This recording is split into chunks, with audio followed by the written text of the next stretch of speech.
Hey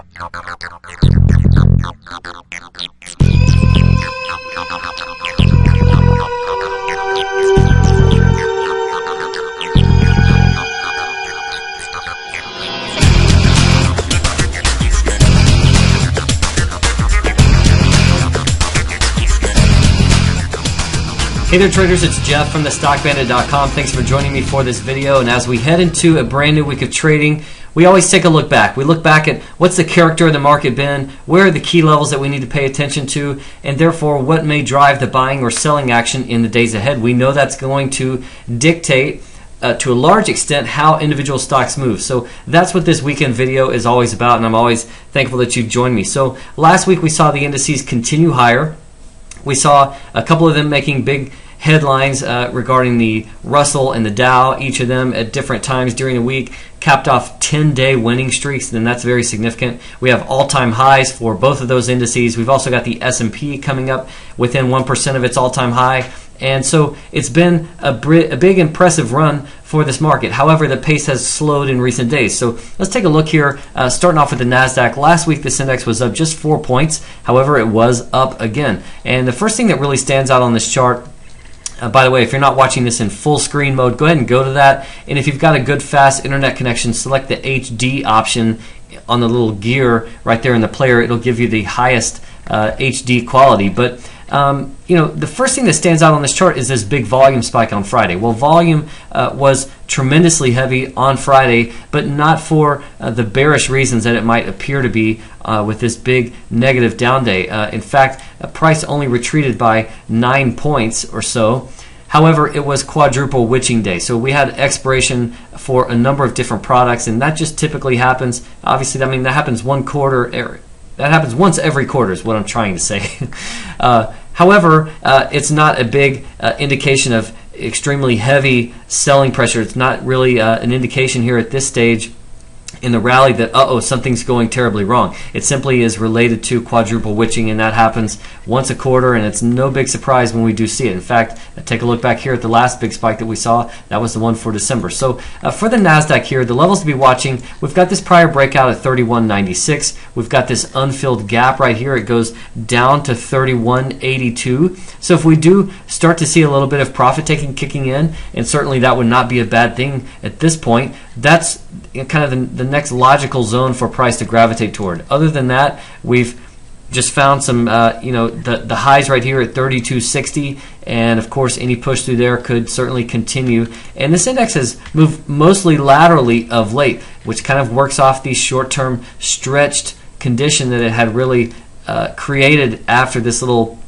rally right off that February low on the 26th. So we've carried a long way, yes, but we may not be done, so don't count it out if we do continue to rally. For the S&P 500, this index, again, just left this big channel. 1474 was this prior 52-week high. Then we had a new high created right up here at 1530. Well, we pushed through there, and we've just for the last couple weeks been kind of grinding our way higher, and now we finished at 1560. That leaves us just 16 points or less, if you want to count what's over here to the right of the decimal, from that 1576 all-time high. That's from October of 2007. Here again, incredibly heavy volume, but again, take a look back at when these big volume spikes. They're once a quarter, so don't read too much into that volume, especially when this index was only down 2.5 points on Friday. But 1576, still the big number to be watching. And of course, we've got room beyond that if you want to project the height of this channel right here. Remember, that takes us beyond that 1576, but for now the bulls have their sights set on that, and if we do retreat, then this 1530 level is likely to be defended, at least initially. So keep a close eye on those levels. For the Russell 2000, this index also recently left a pretty good sized channel pattern here, that extended from 894 up to 932. So that's about a 38 point channel right there, and that really would extend for a move up to this 970 area. So we've still got some room to run here just to fulfill this trading range that we just exited and the measured move that's often associated with those. And it's not a guarantee that we're going to 970, and it's also not a guarantee that we would stop at 970 if we get there. But the trend is still up here, and this index remains incredibly strong. Any pullback would likely be finding some defense of this 932 level, so keep a close eye on that. And then finally is the Dow, which just a few weeks ago had been sitting in this megaphone pattern. There was this broadening top potential, and rather than rolling over to the downside, we saw this old man index just accelerate to the upside. This is the oldest index of the bunch. It is also only 30 stocks though, so I put it last on the list because it's only 30 stocks. It's not the best snapshot of the broad market. However, it is the part of the market that Main Street is very familiar with. They come home from work, they flip on the TV, and lately all they've been hearing is Dow all-time highs. That gets them excited. It certainly removes fear and worry from them, knowing that the market has been making such great strides. But here again,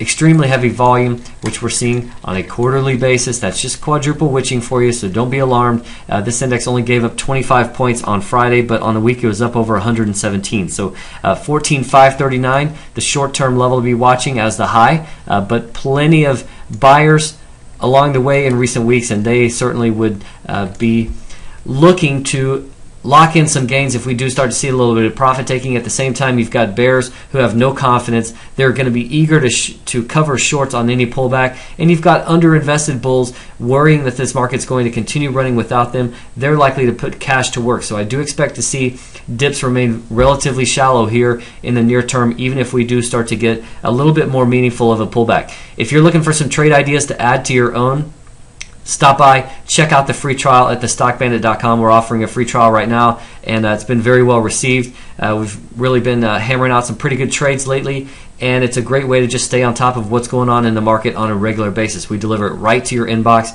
and of course there's no risk to give it a shot. Thanks for joining me for this video. I will have more for you soon, but until then, trade like a bandit.